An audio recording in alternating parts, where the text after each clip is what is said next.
حدثت هذه القصة في الكويت في عام 2016، حيث اتصلت فتاة لبنانية الجنسية بالشرطة وأبلغتهم بأن أمها توفت وأنها كانت كبيرة بالعمر حيث تبلغ 60 سنة، فأرسلت الشرطة لها الدوريات على الفور، وكذلك أرسلوا لها الأدلة الجنائية وقاموا بفحص الأم المتوفاة، فتبين بالفعل أنها قد فارقت الحياة، فرفعوا جثتها للطب الشرعي لكي يتم تحديد أسباب الوفاة بالضبط. وتعتبر هذه العملية عملية روتينية في جميع حالات الوفاة لكي يتأكدوا أنه لا توجد أي شبهة جنائية في الموضوع. فأصدر الطب الشرعي النتيجة بأن سبب الوفاة حالة طبيعية، لكن رجال الأمن لم يقتنعوا بهذه النتيجة بسبب أن جثمان الأم يتبين عليه آثار اعتداء بالضرب، لذلك بدأوا في التحقيق لمعرفة من الذي اعتدى على هذه العجوزة المسكينة. وبدون مقدمات قاموا باستدعاء البنت اللبنانية وقالوا لها: أنت عندما أبلغتينا قلت لنا أن أمك توفت وفاة طبيعية. قالت: نعم. قالوا لها: حسنا، إذن ما هي أسباب الكدمات التي عليها؟ قالت: لا يوجد عليها كدمات. قالوا لها: كلامك خطأ، يوجد عليها كدمات بالفعل.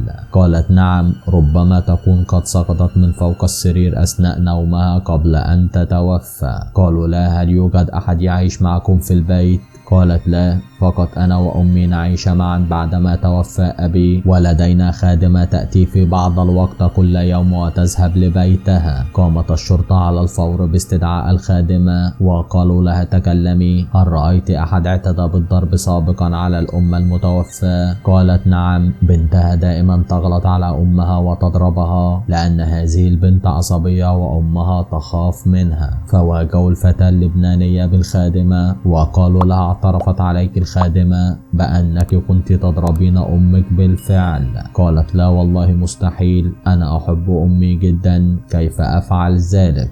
قالوا: لا تكلمي. قالت لهم: ليس صحيح. وبتضييق الخناق عليها بدأت في الاعتراف. قالت: أنا كنت أحب أبي، وأبي توفي الله يرحمه قبل 2 سنين، وبعدما توفي أنا أصبحت لدي حالة نفسية، وكنت أعيش مع أمي وأنا أشعر بالضيق، وكنت دائما أفكر بأبي. قالوا: لا حسنا، وماذا بعد؟ قالت: في أول أيام العيد الماضي طلبت من أمي أن نذهب لنزور قبر أبي في مقبرة الصليبخات، لكن أمي قالت لي أنها متعبة ولا تريد الذهاب ورفضت أن أذهب لحالي، لذلك غضبت منها وضربتها. فهذه البنت الحقيرة رفعت يدها وضربت أمها العجوز التي تبلغ من العمر 60 عاما دون وضع اعتبار لأي شيء، فقد ضربت أمها العجوز لمدة 10 دقائق متواصلة حتى سقطت المرأة العجوز على الأرض.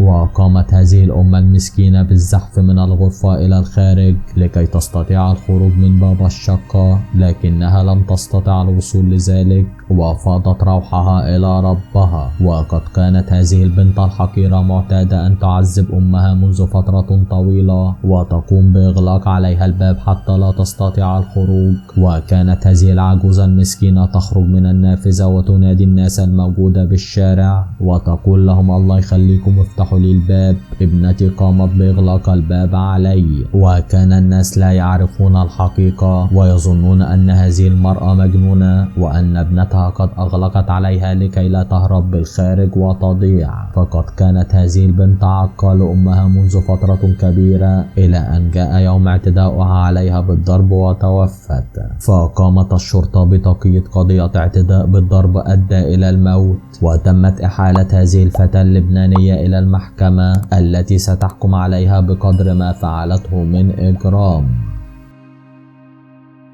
شكرا لكم مشاهدي قناتنا الكرام، وإلى اللقاء.